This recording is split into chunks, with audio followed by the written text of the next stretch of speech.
The gala is next week. Try to dress appropriately. Thank you. I'll be sure to.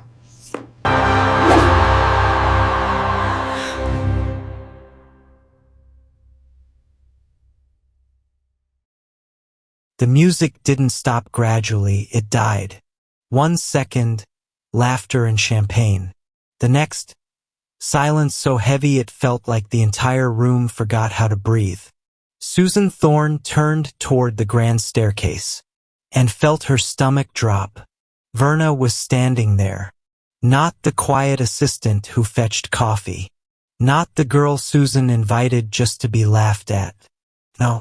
This Verna stood draped in a gown that made every woman in the room look invisible. White, but not just white. Blinding. Radiant. Impossible. The kind of dress that didn't reflect light, created it. A jeweler near the bar choked on his drink. "Tach, that's the solitaire queen piece." Another voice whispered, shaking, "That dress is worth over $2 million. Susan's fingers tightened around her glass. No. No. No. No. This wasn't how the joke was supposed to end. The air in the penthouse office was thick with the scent of expensive lilies and the underlying chill of the industrial-strength air conditioning. Susan Thorne didn't enter rooms. She colonized them. She swept past Verna's desk, her red designer heels clicking against the polished marble with a rhythmic, aggressive precision that sounded like a countdown. She stopped just short of Gabriel's closed door, turning back to Verna with a smile that never quite reached her eyes. "Verna, darling," Susan said, her voice dripping with a synthetic sweetness that Verna had learned to recognize as a warning sign. She reached into her Hermes clutch and pulled out a heavy, cream-colored card embossed with gold leaf. "I was looking at the guest list for the Meridian Gala this Saturday. It's the event of the season, the kind of night where a single table costs more than most people's cars." Verna looked up from her monitors, her expression carefully neutral. She had spent 7 months perfecting this mask of invisibility, moving through Gabriel's world like a shadow that fetched coffee and organized spreadsheets without ever leaving a footprint. "The invitations were sent out weeks ago, Miss Thorne. I processed the RSVPs myself." "I know," Susan purred, stepping closer. She dropped the invitation onto Verna's desk, right on top of a stack of mundane invoices. "But I realized we had 1 seat left at our table. Gabriel is so busy, and I thought, well, you've worked so hard for him. You've probably spent your whole life looking at invitations like these on other people's desks." Verna stared at the card. It was a social death trap, and they both knew it. The Meridian was the inner sanctum of the city's elite, a place where every woman would be draped in couture and every man would be calculating the net worth of the person across from him. "I'm sure you'll find something appropriate to wear," Susan continued, her gaze raking over Verna's sensible, off-the-rack blazer with a flicker of theatrical pity. "Wear whatever you have in your closet. Don't worry about matching the architectural poetry the rest of us will be aiming for." She laughed then, a quiet, vicious sound that echoed in the sterile hallway. "I just want you to feel included, Verna.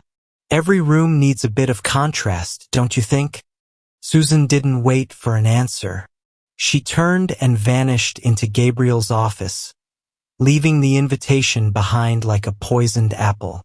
Verna sat very still. Behind her calm features, her mind moved somewhere else entirely. She picked up the card, feeling the weight of the gold-embossed humility Susan intended for her. It was time for the silence to end. She reached for her phone and dialed a number she hadn't called in half a year.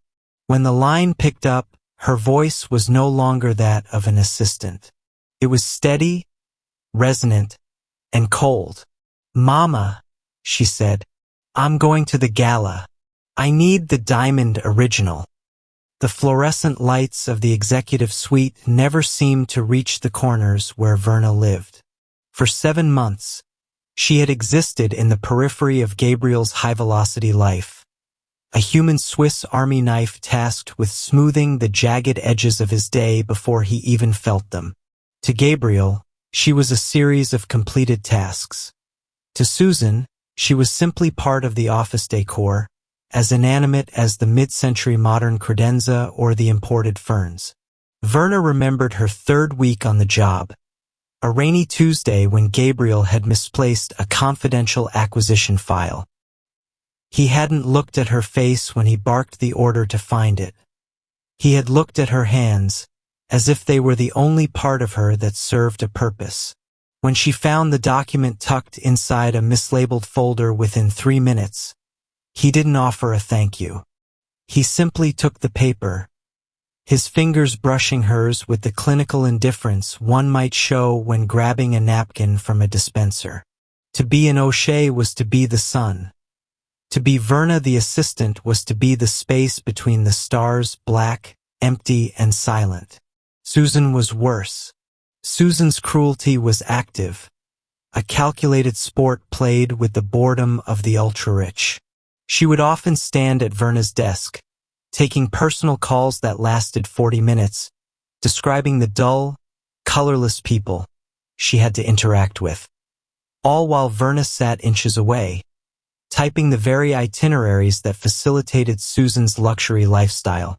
Once, Susan had spilled a dark roast espresso across the marble foyer and simply pointed at the puddle with the toe of her $1,200 pump. She didn't speak.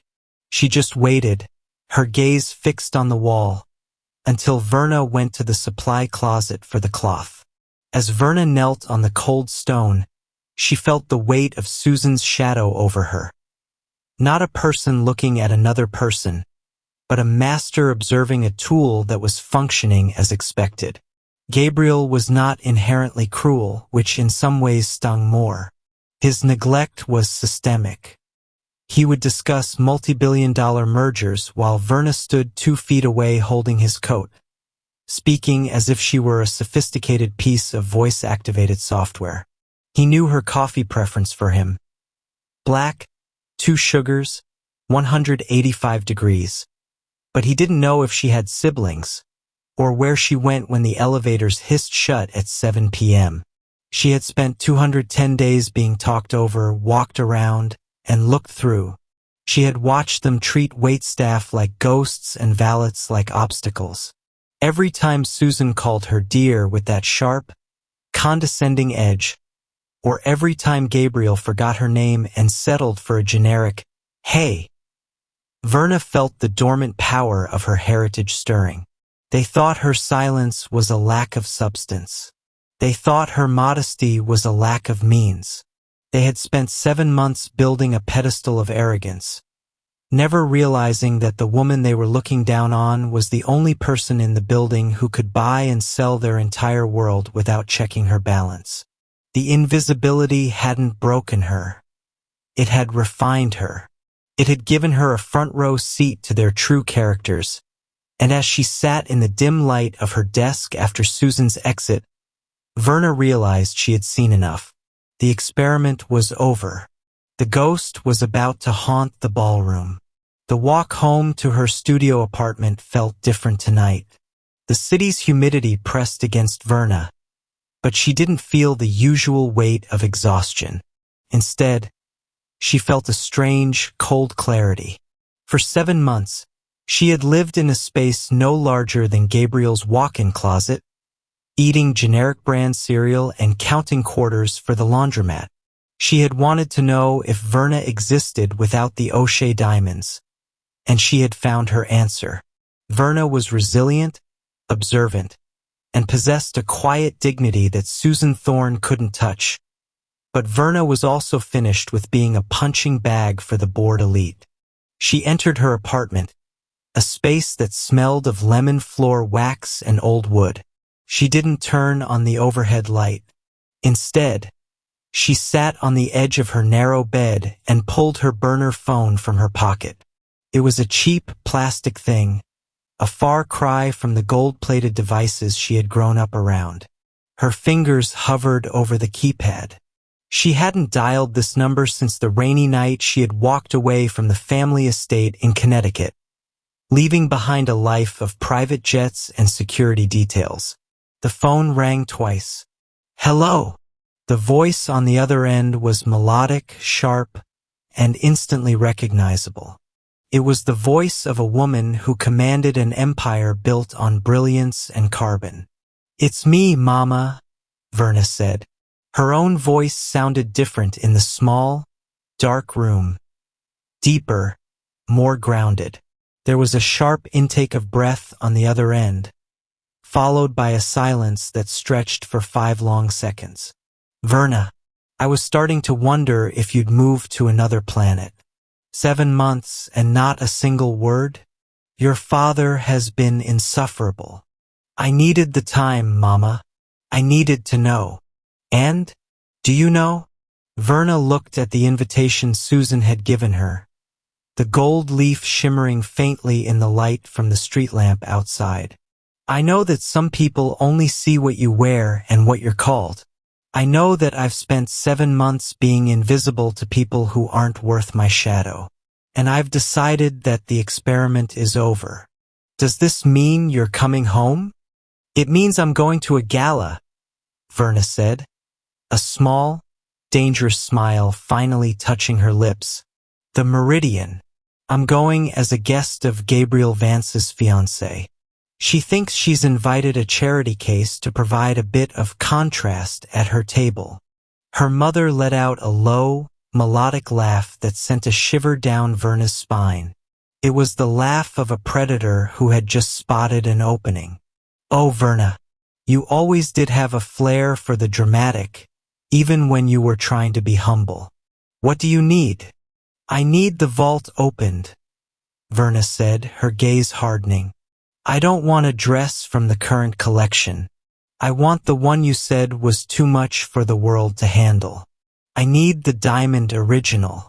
And I need the styling team in Chicago by Friday." "The solitaire queen?"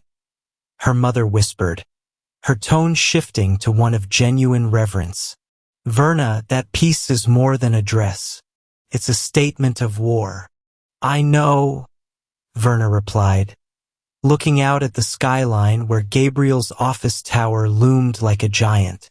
"And I think it's time I declared it." To understand the weight of the phone call Verna had just made, one had to understand the sheer, crushing scale of the O'Shea legacy. The Diamond Dynasty wasn't just a business. It was a geological force.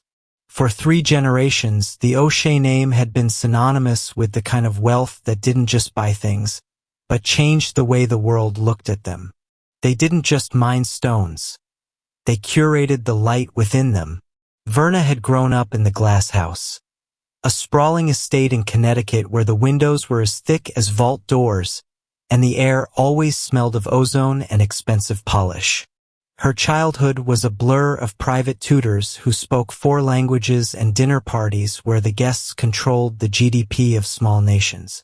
Her mother, Elena O'Shea, was a woman of steel and fire, a matriarch who could spot a fracture in a 5-carat stone from across a room and a lie in a person's eyes even faster. From the moment she could walk, Verna was groomed to be the crown jewel of the empire. She was taught that an O'Shea never lowered their voice because they never had to. She was taught that the world was divided into those who owned the light and those who lived in the shadows it cast. But as Verna grew, she began to feel less like a person and more like a carefully cut facet of a larger gem. She was a reflection of her father's ambition and her mother's impeccable taste, but she had no idea what lay beneath her own polished surface. The breaking point had come a year ago, during the Diamond Dynasty's centennial gala. Verna had stood on a podium, draped in millions of dollars of heritage pieces, listening to her father give a speech about the weight of the name. She looked out at the sea of faces, all of them admiring the stones, the status, and the brand. and realized that if she disappeared that night, they wouldn't miss Verna. They would only miss the girl who carried the diamonds. She had realized then that she was living a life she hadn't earned. She was a beneficiary of a history she hadn't written. The diamond original, the dress she had just requested, was the physical manifestation of that realization. It was a masterpiece her mother had designed for Verna's 21st birthday, a garment so opulent, so heavy with actual diamonds, that it was deemed too distracting for any public event. It was meant to be Verna's debut into society, but to Verna, it felt like a beautiful, glittering cage. She had left the glass house that night with nothing but a suitcase and a singular, burning question. Could she survive if the world didn't know who she was? Could she be respected or even seen if she didn't have a billion-dollar legacy acting as her megaphone? For 7 months in Chicago, she had found the answer. She had learned that without the name, she was invisible. She had learned that people like Gabriel Vance and Susan Thorne viewed the unpolished world as a backdrop for their own lives. She had spent half a year being the shadow, and in doing so, she had finally found the substance they lacked. She didn't need the empire to be someone, but she was going to use the empire to make sure they never forgot the girl they had tried to erase. The legacy of the O'Sheas wasn't just about wealth anymore. For Verna, it was about to become a lesson in the price of arrogance. By Friday afternoon, the cramped hallway of Verna's walk-in studio felt like a pressurized airlock between two different universes. The air, usually smelling of cheap laundry detergent and the neighbors' cooking, was suddenly overtaken by the scent of gardenias and the sterile, metallic tang of industrial-grade garment steamers. Marco, the O'Shea family's lead stylist for over a decade, looked at the cracked linoleum floor of Verna's kitchen with the kind of fascinated horror one might reserve for a biological hazard. He didn't say a word about the peeling wallpaper or the view of the alleyway. He simply snapped his fingers, and his team of 4 assistants began transforming the space into a high-stakes tactical room. They moved with a silent, terrifying efficiency, covering every surface in white silk sheets to protect the cargo they had brought with them in the armored van downstairs. "Verna," Marco finally said, his voice a low rasp as he approached her. He reached out, his gloved fingers tilting her chin upward. "You look tired. The eyes are weary. But the bone structure is finally beginning to show the steel." "I don't want to look rested, Marco," Verna replied, standing perfectly still as a makeup artist began applying a primer that cost more than her monthly rent. "I want to look inevitable." Marco smiled, a sharp, knowing glint in his eyes. He turned toward the center of the room, where a large, black trunk stood like an altar.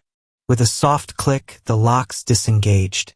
As the lid was raised, the dim afternoon light hitting the apartment seemed to be sucked toward the center of the room and then violently reflected back. The diamond original didn't just sparkle. It hummed with a physical presence. It was pulled from the trunk with the reverence usually reserved for religious relics. As the assistants held it up, the sound of the fabric, a heavy, silk mesh reinforced with carbon fiber to support the weight of the stones, was a deep, expensive rustle. 7 months in this box, Marco whispered, gesturing to the apartment. "It has sharpened you, Verna. Before, you were a girl wearing a dress. Tonight, we are going to armor a queen." The process was grueling. It took 3 people to help Verna step into the garment, the sheer weight of the diamond-encrusted mesh pulling at her shoulders until the internal corset was locked into place. The coldness of the stones against her skin was a shock, 1,000 tiny needles of ice that reminded her of the life she had tried to leave behind. As Marco reached for the hidden zipper along the spine, the room went silent. The sound of the teeth meeting was a rhythmic, metallic snick snick snick that felt like the cocking of a weapon. Verna felt the dress tighten, molding to her ribs, supporting her spine until she was forced into a posture of absolute, unyielding dominance. She turned to face the cracked, full-length mirror she had bought at a thrift store for $10. The contrast was violent. Behind her was a stained wall and a dripping radiator. In the reflection was a woman who looked like she had been forged in the heart of a star. The diamonds caught the flickering light of her single overhead bulb, shattering it into a million fragments of fire that danced across the ceiling. Marco stepped back, draped a translucent silk wrap over her shoulders, and handed her a pair of shoes that felt like they were carved from solid glass. "The car is downstairs," he said, his voice dropping the theatricality. "Gabriel Vance and his fiancée are already at the gala. They've spent the last hour telling everyone who would listen that you were too embarrassed to show up." Verna didn't look at her phone. She didn't look at the small pile of sensible office clothes she had discarded on the floor. She looked at the woman in the mirror, the heiress who had learned the value of $1 and the worth of a soul. "Good," Verna said, her voice sounding like the snap of a cold winter branch. "I'd hate to ruin a surprise by being early." The black town car glided to a halt at the foot of the Meridian's red carpet, its tinted windows acting as a final veil between Verna and the world she had served from the shadows. When the valet opened the door, a hush didn't fall immediately. It was a staggered collapse of sound, beginning with the photographers at the perimeter and rippling inward toward the grand foyer. Verna stepped out, the weight of the diamond original settling onto her frame like a suit of armor. She didn't look for the cameras. She didn't have to. The light found her. Inside the ballroom, the atmosphere was one of stifling, choreographed perfection. Gabriel Vance stood near the center of the floor, his black tuxedo sharp and unremarkable, a uniform of a man who assumed he was the most important person in any room. Beside him, Susan was in mid-sentence, her laughter a sharp, brittle sound as she entertained a circle of investors. She was regaling them with a story about her delightfully simple assistant, her eyes darting toward the empty seat at their table with a predatory glint of victory. "She probably couldn't even find a pair of shoes that didn't have plastic heels," Susan whispered to a socialite, her smirk widening. "I expect she's at home right now, overwhelmed by the very idea of a—" The doors at the top of the marble staircase swung open with a heavy, resonant thud. The music didn't stop because the orchestra was signaled. It stopped because the violinist's bow skidded across the strings in a jagged note of pure shock. The silence that followed was visceral. It was a vacuum of sound that sucked the oxygen out of the room. Verna appeared at the precipice of the stairs. In the dim, amber glow of the ballroom's chandeliers, she didn't just look like a guest. She looked like a celestial event. Every time she breathed, the thousands of diamonds woven into her gown caught the light, refracting it into a million sharp, prismatic daggers that danced across the faces of the elite. The architectural cut of the neckline emphasized the proud, unyielding line of her throat, and her skin glowed with a richness that made the pale silk of the dress seem to vibrate. Gabriel's drink was halfway to his lips when he saw her. His hand froze. He looked at the woman descending the stairs with a slow, rhythmic grace, and for a terrifying second, his brain refused to bridge the gap. He saw the face of the girl who had filed his taxes and brought him tea, but he was looking at a goddess of industry and wealth. The "hey you" he had used for 7 months died in his throat, replaced by a suffocating realization of his own ignorance. Susan's reaction was more violent. Her body went rigid, her spine snapping straight as if she'd been struck. Her eyes locked onto the dress, the unmistakable, legendary shimmer of the O'Shea vault piece. The Solitaire Queen. She knew that dress. She had seen it in the restricted archives of fashion journals, labeled as a piece that no one, not even royalty, could buy. The socialite beside her gasped, pointing a gloved finger. Is that the O'Shea girl? The sound of shattering glass was the only thing that broke the silence. Susan's grip had tightened so convulsively that her champagne flute had splintered in her hand, the crystal shards falling into the plush carpet, unnoticed as the sparkling liquid soaked into her red designer gown. She didn't even flinch at the cut on her palm. She was too busy watching the housekeeper walk toward her table with the terrifying, serene confidence of a woman who had just realized she owned the building, the ballroom, and everyone inside it. Verna reached the bottom step, her eyes locking onto Gabriel's. She didn't smile. She simply tilted her head, a gesture of recognition that was as cold as the stones she wore.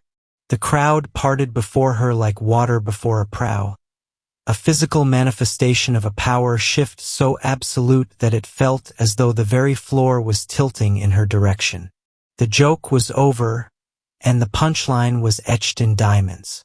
The click of Verna's glass heels against the marble floor was the only sound in the cavernous room, a rhythmic, steady beat that felt like the ticking of a clock approaching midnight. She didn't stop until she was standing directly in front of their table, close enough to see the beads of sweat forming on Gabriel's forehead and the ugly, blotchy red of Susan's neck.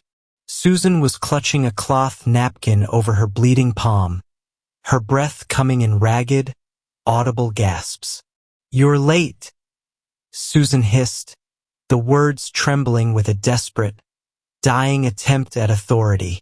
"And where did you get this costume? This is a charity event, Verna, not a masquerade for delusional assistance. You should have checked the dress code before you stole whatever stage prop you're wearing." Verna didn't flinch. She leaned in slightly, the movement causing the thousands of diamonds on her shoulders to catch the overhead lights and cast a blinding, shimmering net over Susan's face. "The dress code was black tie, Susan. I believe $2 million of handset stones meets the requirement. As for the costume, it's not a prop. It's an inheritance." Gabriel finally found his voice, though it was thin and cracked. "Verna, what is this? Who are you?" Verna turned her gaze to him. For 7 months, she had looked at him with the submissive, lowered eyes of a subordinate. Now, she looked through him with the terrifying clarity of a peer. "You've spent 7 months calling me Verna, Gabriel. It's a lovely name. It was my grandmother's, but it's only half of the truth." She turned back to the crowd, which had pressed in close, a wall of silk and wool waiting for the killing blow. At the edge of the circle, a prominent tech mogul gasped as he recognized the signature crest etched into the silver clasp at Verna's waist. "My name is Verna O'Shea," she said, her voice projecting with a practiced, effortless power that reached every corner of the ballroom. "My father is Arthur O'Shea. My mother is Elena, and the dress you are all admiring was pulled from our family vault in Connecticut yesterday afternoon." The reaction wasn't a murmur. It was a full roar. A wave of frantic whispering and shocked exclamations broke against the walls like a physical tide. The name O'Shea carried the weight of an empire, a dynasty that controlled the very stones the people in this room used to measure their status. To realize that the daughter of the world's most powerful diamond family had been fetching coffee and filing papers in their city was a scandal of tectonic proportions. "O'Shea," Susan whispered, her face going from red to a ghostly, translucent white. "No, that's impossible. You're just a girl from the suburbs." You live in a studio with a radiator that clanks. I lived there because I wanted to know if I could survive people like you without my father's checkbook to shield me, Verna said, her voice dropping to a cold, intimate whisper meant only for the two of them. And I learned something valuable, Susan. I learned that you are only powerful when you think no one is watching how you treat the invisible people. But I was watching. And tonight, the world is watching you. Gabriel looked as though he had been struck. He looked at the woman he had ignored and the fiancé he had empowered, and the realization of the professional and social suicide he had allowed Susan to commit began to sink in. Verna didn't wait for his apology. She didn't need it. She stood in the center of the storm she had created, the diamond original glowing with a cold, triumphant fire, finally as visible as she was always meant to be. The fallout was instantaneous, a domino effect of social and financial ruin that moved faster than the gasps echoing through the ballroom. For the men standing at Gabriel's table, titans of venture capital and logistics, the name O'Shea wasn't just a fashion brand. It was the backbone of their luxury portfolios. To them, Verna wasn't a girl in a dress. She was the gatekeeper to the most exclusive supply chain on the planet. Marcus Sterling, the elder statesman of the group and the primary investor in Gabriel's upcoming expansion, turned toward Gabriel with a face that had gone from jovial to glacial in a matter of seconds. He looked at the shattered glass at Susan's feet, then back to Verna, his eyes narrowing as he did the math of the disaster unfolding before him. "Gabriel," Sterling said, his voice a low, dangerous rumble that cut through the surrounding chatter. "You told me your office was a temple of efficiency and respect. You told me you hired the best. But I've just spent the last 20 minutes listening to your fiancée describe the humiliating little prank she was playing on the woman who represents the O'Shea interest." Gabriel's mouth opened, but no sound came out. He looked like a man watching his empire dissolve in a vat of acid. "Marcus, I didn't know." Verna never said. "Of course she didn't say," Sterling snapped, his disgust palpable. "She was testing you, and by God, you failed. My firm doesn't do business with men who can't see the value of the people standing right in front of them. If you're blind enough to let your fiancé treat an O'Shea like a scullery maid, you're too blind to handle my capital." The circle of men began to physically pull away, a collective retreat that left Gabriel and Susan isolated on a small island of social contagion. It was a silent, professional execution. These were men who lived by the code of optics, and the optics were fatal. Susan Thorne had tried to bully a diamond heiress, and Gabriel Vance had stood by and let it happen for 7 months. Verna watched the collapse with a detached, clinical interest. She saw the panic in Gabriel's eyes, the realization that his funding was evaporating and his reputation was being dismantled in real time. But her focus remained on Susan. The woman who had been so loud in the walk-in closet was now trembling, her red gown stained with champagne and her own blood, looking small and brittle under the crushing weight of the diamonds Verna wore. A high-ranking diplomat stepped forward, ignoring Susan entirely as he bowed slightly toward Verna. "Ms. O'Shea, I believe your father is expecting a call regarding the Brussels summit. I had no idea you were in Chicago. Had we known, a proper reception would have been arranged." "I preferred the anonymity," Verna said, her voice smooth and untouchable. "It gave me a very clear view of who people are when they think there's nothing to be gained from being kind." She turned her gaze back to Gabriel, who looked as if he wanted to sink into the floorboards. The power dynamic hadn't just shifted. It had inverted. He wasn't her boss anymore. He was a cautionary tale. He was the man who had ignored a queen because she was wearing a sensible blazer. I'll have my things cleared out of the desk by Monday, Verna said quietly, though in the expectant silence of the room, it sounded like a shout. Though, considering the phone calls Mr. Sterling is likely about to make, I suspect you'll have plenty of empty desks to choose from by then. She didn't wait for a rebuttal. She didn't need to stay to watch the debris settle. The price of Susan's cruelty had been set, and the bill was being collected by every person in the room who valued power over character. Verna turned her back on the table, the train of the diamond original hissing softly against the floor. A sound that, to Gabriel's ears, was the final closing of a vault door. The cool night air of Chicago felt like a benediction against Verna's skin as she stepped out of the Meridian. Behind her, the Gala continued in a state of fractured chaos. A hive stirred into a frenzy by the revelation of her name. But as the heavy brass doors thudded shut, the roar of the crowd vanished, replaced by the rhythmic hum of the city and the distant siren of a far-off ambulance. She didn't wait for the armored town car or the frantic security detail. Her father had undoubtedly dispatched the moment the news broke. Instead, Verna began to walk. The hem of the $2 million gown brushed against the concrete of the sidewalk, the priceless diamonds clicking softly against the grit of the city she had spent 7 months scrubbing. It was a sacrilegious sight, a fortune in silk and stone dragging through the soot. But Verna had never felt lighter. She stopped at a small park a few blocks away, sitting on a weathered iron bench beneath the orange glow of a street lamp. She looked down at her hands. They were the same hands that had polished Gabriel's silver and bleached Susan's linens.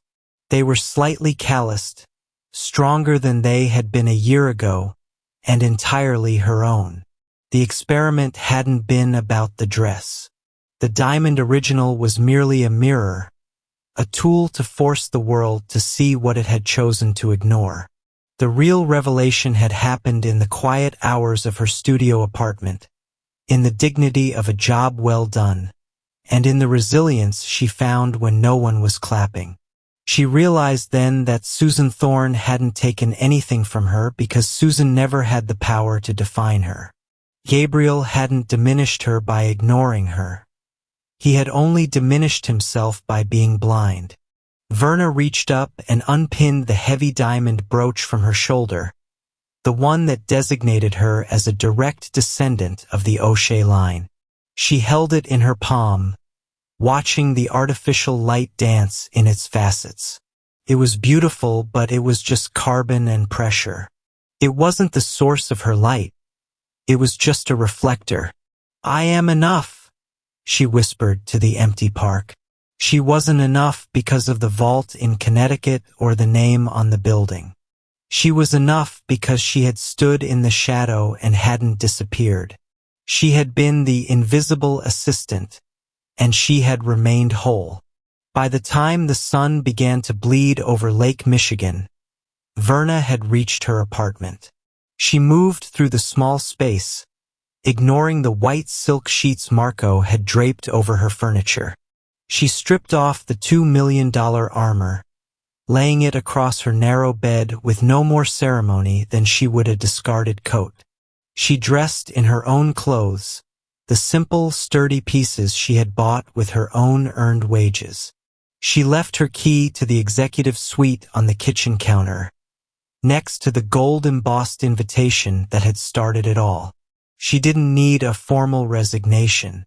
The silence she left behind would be louder than any letter. As she walked out of the studio for the last time, Verna didn't head for the airport or the family estate. She headed toward the center of the city, toward a new beginning she would write with her own hands. She was Verna O'Shea, yes, but for the first time in her life, the name wasn't a cage. It was simply a part of a much larger, much deeper story. She walked into the morning light, a woman who had finally learned that the most precious thing she owned was the soul that remained when the diamonds were stripped away.